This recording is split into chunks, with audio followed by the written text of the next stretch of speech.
About to hear from two Iranian-Americans who escaped the regime. Sheila Nazarian got out in 1985. She was 6 years old, smuggled in the back of a truck covered in burlap sacks.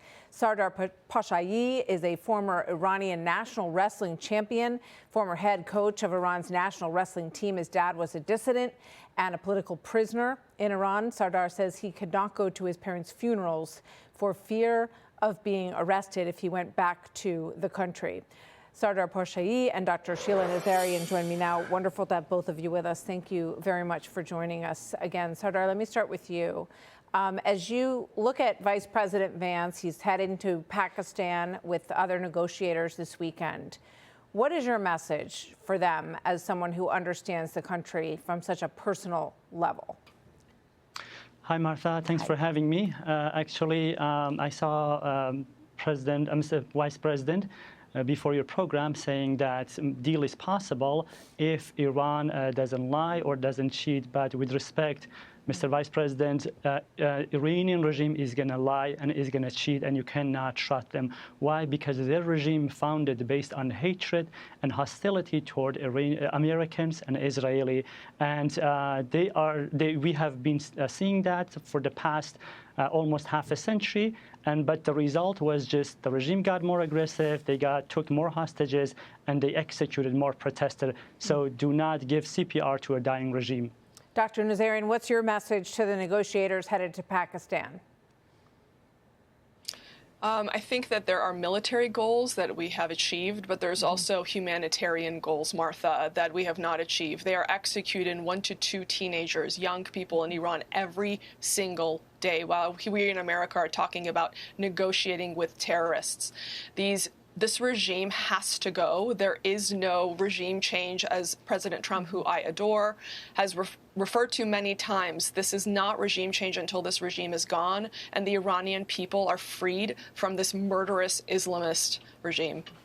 I want to play for you. This is just a resident who spoke to the cameras on the streets in Tehran, and here's what he said.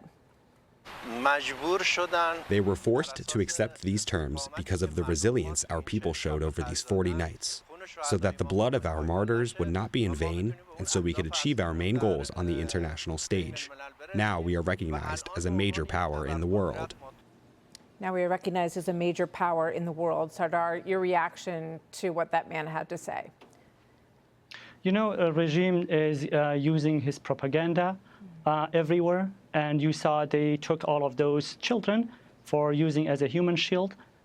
They don't care about the people. It's just like pushing this narrative to picture that all Iranian people supporting the regime and also hating America or the Western values. This is not true at all. When I talk to people, as you mentioned, with all of these difficulties, you know, they're buying generators, they're saving water, they are having an extremely difficult situation, which is caused by Iranian regime, but extremely worried that the regime survived. This is really the biggest fear they have. So when they see these military bases, detention centers are being destroyed, they are not sad. When they are seeing these top IRGC members are being killed, they don't mourn them. Actually, they feel that the world is safer. So I hope international community do not forget about the people of Iran. Yeah, I'm so glad you're making this point. It's so important. You know, we heard from a lot of Democrats, Dr. Nazarian, that they were shocked at President Trump's comments the other day about, you know, the potential for ending a civilization. And then after he, you know, agreed that they'd work on a ceasefire, this was their reaction to that move. Watch this. Donald Trump just caved, backing down from his fake deadline. Trump has backed off, and there will be some who will call it, you know, taco. Right? Trump always chickens out, and which is making way too light of it, but it is also a truth. Iran has taken America's and Israel's best punch and is still standing, is still negotiating. You know, the talk of unconditional surrender has been replaced. They are mocking us right now. Your reaction to that, Doctor? I think there's 2 points to be made here. Number one, the Democrats first say, oh, you're going to destroy an entire civilization. And then when that doesn't happen, they say, oh, he didn't destroy the entire civilization, Taco Tuesday. So make up your mind. And then the other point with the language of President Trump, Martha, Iran has been saying death to America and death to our civilization every single day for the last 47 years. So if President Trump wants to speak their language and say, no, you know what, death to you, good for him. He's just speaking in a language that they're going to understand. Sardar, just about 20 seconds left. Once again, what you want people to understand about how important it is that this doesn't end with this regime in power. Yes, very important. I think these people have tried many times. They got slaughtered. They deserve to be supported. And I hope, President Trump, I have this message for you.